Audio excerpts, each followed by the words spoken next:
Well, 2024 has come to a close, and it was honestly one of the fullest years in gaming since this generation started. And while many are already looking to 2025 as an even fuller year with respect to big first-party releases, I think a look back at 2024 might put some games on your wish list or radar that you ignored or you haven't pulled up from the backlog just yet.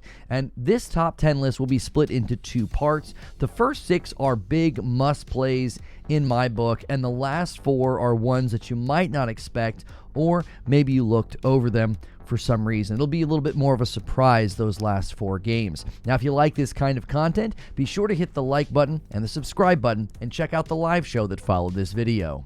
Now, coming in at number 10 is Rise of the Ronin. I'm going to list the games in the reverse order, and starting with number 10, I am putting Ronin there because this was a game that there was a lot to like, but there were also some things that I did not enjoy. So what did I like? Well, the combat and the story honestly carried this game for me, specifically the combat. The different weapons and stances added such a great layer to the various enemy types that you would face, especially once each weapon and the stances attached to it were something that you invested in to make them even stronger. And the on-screen UI was very helpful with this because one enemy might have a blue arrow next to the stance, indicating that they are very weak against that stance and it's strong against them, while another enemy right after them might be the opposite. Now, I personally enjoyed scoping out a group, and I would kind of target them and learn which stance was good for each enemy. It was kind of like some form of samurai reconnaissance. I really felt they took something that I enjoyed from Ghost of Tsushima and expanded it.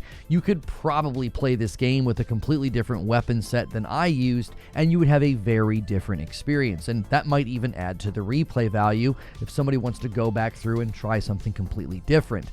The things that I didn't enjoy, however, weren't bad enough to stop me from playing, but they were certainly there. The open world performance is just not where you would want it, especially in fire areas or if there was smoke on the screen. There was a handful of missions that were actually pretty negatively affected by this. And secondly, the combat took a pretty sharp turn near the end where bosses would literally fly around the room like Iron Man and have a lot of range attacks and light the ground on fire, and it just didn't feel like it was in the spirit of everything that I had been working on with respect to my build and my weapons and my skills. It started to make me just sort of roll my eyes and brute force my way through those fights.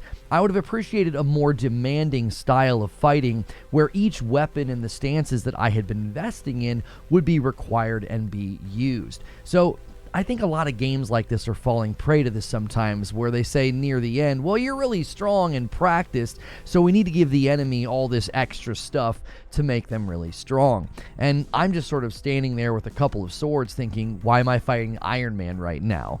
Lastly, I did think the length was a little bit drawn out, but some will see that as a positive. If you map clear and do side quests, this game would easily land in the 50 to 70 hours. I landed somewhere in the 30-hour range because around hour 20, I started mainlining the game, and I really did enjoy myself. All in all, if this is the kind of game for you, Rise of the Ronin offers a lot of freedom, variety, story, and plenty of gameplay. Coming in at number 9 is Helldivers 2, and I imagine most top 10 lists from 2024 are going to include Helldivers 2, and for good reason. During the month after its launch, it captured the attention of the gaming world and even those outside the gaming world. It's just good, clean video game fun. Grabbing a group of friends and shooting bugs or blowing up robots is just a fun and satisfying gameplay loop. And one of the most pleasant surprises about the game was just how good that it looked. The lighting, the environments, the sound, it all had a very cinematic quality to it, which is actually one of the game's charms. You really feel like you're one of the heroes in a summer blockbuster action movie that doesn't really take itself too seriously. The one reason this is in 9th place is because eventually the war bonds became too high in number and the gameplay felt too over-monitored by the devs with respect to nerfs and buffs. I really am curious what they plan to do around the 1-year anniversary mark next year. Will they rework the Warbond system and make onboarding of new or returning players better than it is right now? And what will they do with the power fantasy long term? In any case, Helldivers 2 is definitely one of the best games to come out in 2024. Landing at number 8 is Prince of Persia and the Lost Crown. Not since Ori and the Blind Forest, Hollow Knight, and Ori and the Will of the Wisps have I enjoyed a Metroidvania this much, and they have put out some great updates since, and even a DLC. The best Metroidvanias treat your abilities like individual little Swiss Army knives, where you think a simple grappling hook ability is just for getting around levels, and then they throw it into a boss fight. When you combine this with the ability to use items to actually change your build, the game hits high levels of satisfaction. The most memorable moment for me was a boss fight where you had to grapple a lot to stay in the air, both to dodge the attacks but also to land attacks on the boss. I spent a bit of time and I invested in changing some of the things in my build, and I made my damage increase quite a bit whenever I was airborne. It completely changed the fight, but also how I approach combat going forward. If you like Metroidvanias and platformers, Prince of Persia is at a level of excellence that is well worth your time. Astro Bot lands at number 7, and yes, the 2024 Game of the Year is obviously on my list, and this was one where just after one trailer I said that would be a Game of the Year contender, and my reasoning was simple. It would have broad appeal, and it just looks fun. Sometimes that's all it takes to have an instant hit.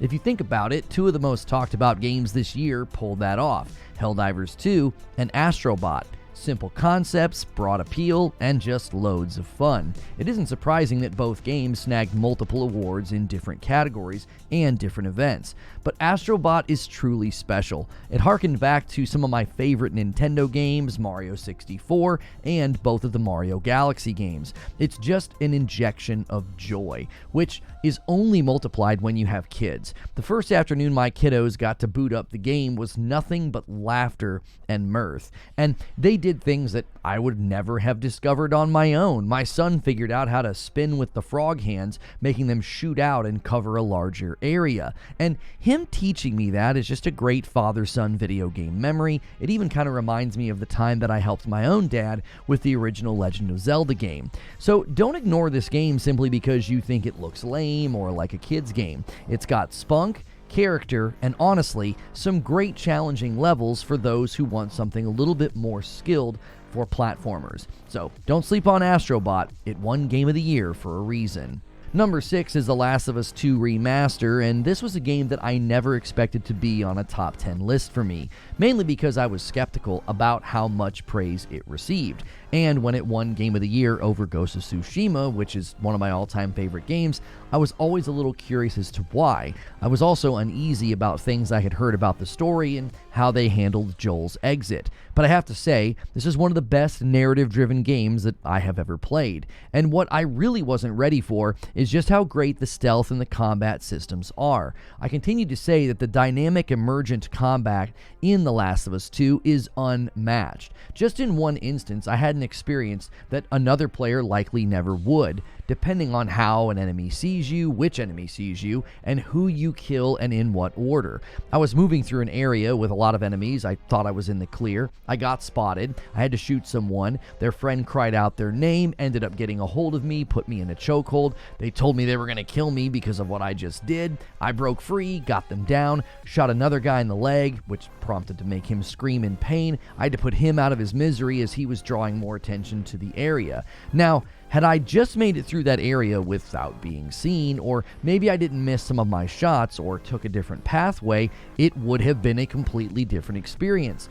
This is why I describe it as dynamic emergent combat. It feels genuine and honest in how it reacts to what you do, and it makes for a very memorable experience because it's yours. It's your story and how you go through every mission and every layout. Needless to say, this makes me very excited for the combat in the next game from Naughty Dog, but I do want to say a bit about the story and the pacing. I wasn't really fond of some of the force fights near the end. They quite bravely make you play as Abby after a very pivotal moment in the game, and I did not like that. I was very critical. It really made me want to put the game came down, but I pressed on. And by the end of the game, I actually liked Abby more as a character as well as a person that you could play with. It is truly one of those games where if you let go of your preconceived notions, and honestly, even some of the dishonesty that was spread about the game, it's a truly transformative experience. I can't wait for the show's second season, and obviously can't wait to see what they do in the third game when it finally comes out. Landing at number 5, and again, this is at the top of the list of my games for this year, is Stellar Blade. Remember, my final 4 games are a little unexpected or surprises. Stellar Blade was my favorite game this year, and not for the reasons all the screenshots that folks put on Twitter would have you think. I actually enjoyed that side of the game not really at all. That wasn't why I was playing it. Why? Well, because the combat was just so enjoyable and satisfying. It reminded me of Sekiro in the best ways possible, which it also retained its own identity and combat style, even though it did feel like it was very inspired by Sekiro. The story and the voice acting were fine. I actually left it in Korean, which I believe helps the game feel a little bit more authentic, and the soundtrack is another high point of the game. Graphically, especially now on the PS5 Pro, it's one of the best looking games to come out this year. The environments are good, and they do a good job of setting the tone, but the enemies and the boss design is just so strong, especially the further you get in the game. So Stellar Blade was my personal game of the year, and now we need to look at the 4 games that surprised me, and they might surprise you too. Landing at number 4 on my list is Deep Rock Galactic Survivor, and I've always liked the vibe of Deep Rock Galactic, and I'm always a little bummed that I couldn't get my wife or my son into the game so I could have a regular co-op partner to play with. So when somebody said that they had made a game that was like Vampire Survivors but with Deep Rock Galactic, I was intrigued. I was fairly addicted to this game for a few weeks. I put in over 16 hours. I honestly only stopped because I'm kind of holding out hope that it makes its way to consoles and even adds co-op. Probably not going to happen, but one can dream. This would be, in my mind, the perfect game to chill on the couch with. I've been dying for a more casual and fun grindable co-op game for my wife, so feel free to make recommendations below.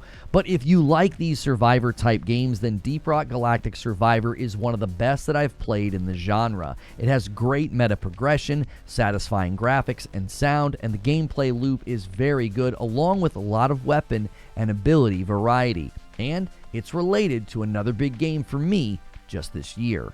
Hitting the number 3 spot is Vampire Survivors, and it has been out for 2 years, but just this year it finally came to PlayStation, and in the summer they dropped their Contra DLC, Operation Guns. So while I was in Ohio visiting family for Thanksgiving, this game took over the gaming sessions. It is honestly one of the best couch co-op games around, especially when you take the time to learn the evos for each weapon. It harkens back to what I said about Astro Bot in Helldivers 2. A simple concept with satisfying and fun gameplay. I will not admit how many hours we clocked in the week we were there because it would get me in trouble with my wife and sister-in-law. So take this as a very strong endorsement to check out Vampire Survivors if you haven't already, and definitely check out the Contra character unlocks if you haven't done that yet either. Landing in the number 2 spot on this list near the end here is Neva or Neva. It was tough this year and very competitive for indie games. When games like Balatro and Animal Well are sitting in pretty much every category for indies,